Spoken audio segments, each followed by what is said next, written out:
చేయమని అడుగుతున్నాను సార్. నీకంటే యాక్టివ్గా ఉన్నానమ్మా నేను.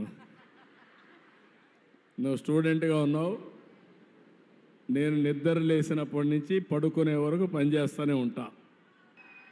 మీకంటే ఎక్కువ ఆలోచిస్తూ ఉంటా దూరదృష్టితో. నాకు కోరికలు ఉన్నాయి.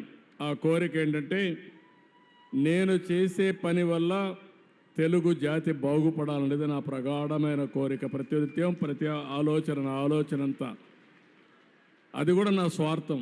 ఎందుకంటే నాకు మంచి పేరు రావాలి. ఎందుకంటే మంచి పేరు రావాలంటే మంచి పనులు చేయాలి, మంచి పనులు చేస్తూనే ఉండాలి. లేకపోతే మీరు మళ్ళీ మర్చిపోతారు. ఒకవేళ అన్ని పనులు చేసి ఒకటి చేయకపోతే ఇవన్నీ చేశాడు ఇది మాత్రం చేయలేదని చెప్పి మళ్ళా తిడతారు నన్ను. మీ దగ్గర మంచివాడిని తెప్పించుకోవడానికి నేను అనునిత్యం పనిచేస్తున్నాను. మీరు గుర్తుపెట్టుకోవాలి, మనం తినే తిండి, మనం చేసే ఆలోచన చాలా ముఖ్యం.